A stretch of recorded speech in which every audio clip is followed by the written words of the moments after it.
Moskwadan Aşgabat'a gelýän uçar Türkmenabada gonny. Türk Hava Ýolları Aşgabat gatnawlaryny ýatyrdy. Türkmen Hava Ýolları kompaniýasynyň Moskwadan Aşgabat'a gelýän uçary Türkmenabada gonny. Bu barada Azatlyk radiosynyň habarçysy 5-nji martda habar berdi. Uçurdaky ýolagçylar koronavirus keseli bilen baglykda saglyk barlygyndan geçirildi. Şol bir wagtyň özünde Türkmen Nokot News neşriniň habar bermegine görä Türk Hava Ýolları kompaniýasy Aşgabat gatnawlaryny ýatyrdy. Türkmen Hava Ýollarynyň Moskwadan gelýän uçuryny Türkmenabada gondurdular diýip Azatlyk radiosynyň habarçysy habar berýär. Halkara uçur gatnawlaryny ýyzarlayan Flight Radar 24-niň maglumatyna görä 4-nji martda Türkmen Hava Ýollarynyň T-5-726 belgili Moskwa Aşgabat gatnawy Moskwanyň Domodedowo halkara aeroportundan Aşgabat dur boýunça uçdy. Ýöne 5-nji mart güni ir sagat 5:20-de Aşgabatyň halkara howa menziline barmagy meýilleşdirilen bu gatnaw Türkmenabada gonny. Soňra ir sagat 7:20-de Aşgabat'a geldi. Habarçymyzyň maglumatlaryna görä uçurdaky ýolagçylar Türkmenabadda düşürildi hemde koronavirus bilen baglykda saglyk barlygyndan geçirildi. Ähli ýolagçylary barlygdan geçirenden soň goý berip başladylar diýip habarçy aýtdy. Ýöne olar Aşgabatda nädip aşraklaryny hiniden bilen ok diýip ol maglumatynyň üstüne ýetirdi. Şol bir wagtyň özünde Türk Hava Ýolları kompaniýasy Aşgabat gatnawlaryny ýatyrdy. Bu barada Türkmen Nokot News neşri 4-nji martda habar berdi.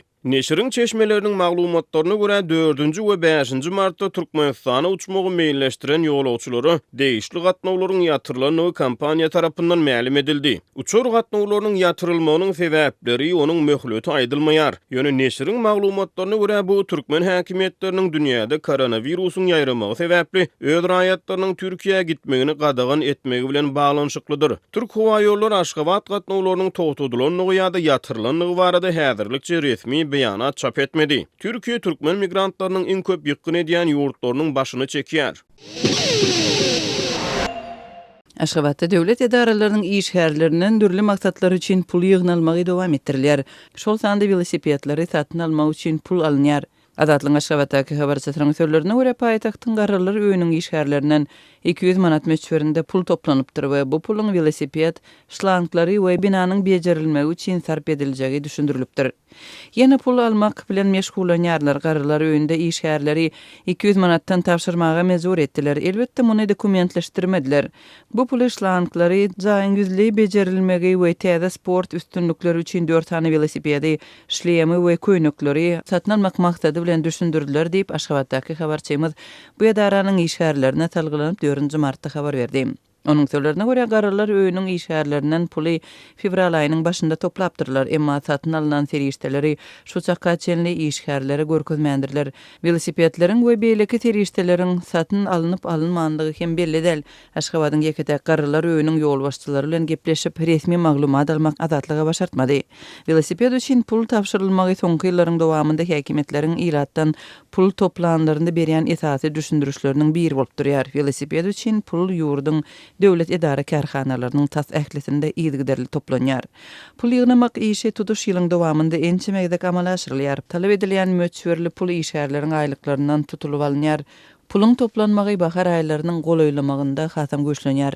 Aprel aýynda Türkmenistan saglyk aýyny geçirýär. Iýunyň başynda velosiped gününi belleýär. Prezidentiň initsiativasy bilen esaslandyrylan bu çäreler uly dawara bilen tutuş ýurt boýunça geçirilýär.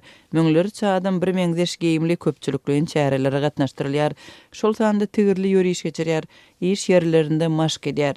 Şol birakda azatlyk bilen söhbetde şolun Türkmenistanlaryň bellemegine görä velosiped üçin pul toplanmagy ençe meýilbäri ýygyderli amal aşyrylýar ki, häkimetler öň satyn alynan velosipedlere näme bolýanlygyny we olaryň nirededigini düşündirmeýärler. Türkmenistanda döwlet edaralarynyň işgärlerinden pul dürli maksatlar üçin toplanýar.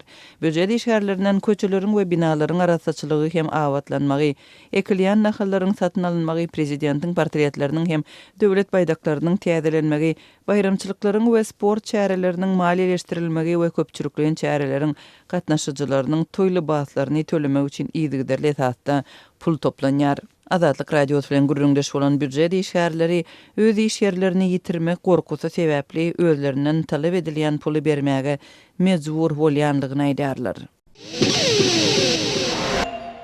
Türkmenistan İran bilen serhedini yapandan soň ýurdun bazarlarynda bu döwletden import edilen azyk haritlarynyň bahalarynyň gymmatlamagy we gytylmagy dowam edýär. Bu habarlaryň fonunda ýurdun regionlarynda adamlaryň azyk önümleriniň, mal garalarynyň we beýleki senaat haritlarynyň ogurlanmagy bilen bagly wakalar köpelýär. Bu barada Azatlyk radiosynyň habarçylary Aşgabatdan, Lewapdan we Daşowdan habar berýärler. Lewawyň Türkmenabad şäheriniň gök bazarynda kartoşka we soğan çäkli möçörde satylýar. Kartoşkanyň 1 kilogramy 10-13 manada barabar bolup, her adam diňe 2 kilogram satyn alyp bilýär. Soğanyň 1 kilogramy öň 3-5 manatdan bahalanýardy, häzir 10 manada deň. Soğan hem her ele 1 kilogram satylýar. Adamlar bularyň ikisini de nowata durup almaly bolýarlar diýip, howpsuzlyk aladalar sebäpli gizlilik şertinde söhbetdeş bolan Lewaply habarçy 5 martda gürrüň berdi. Habarçy satyjylara salgylanyp käbir azyk önümleriniň sowdasynyň pesdigini, yerli sitrus önümleriniň ta 80%-iniň tekçeleri durup zaya bolýandygyny hem aýtdy. Haritlaryň bahalary ilatyň girdejisinden gymmat. Şol sebäpli bazarlarda alyjy az diýip habarçy bellidi.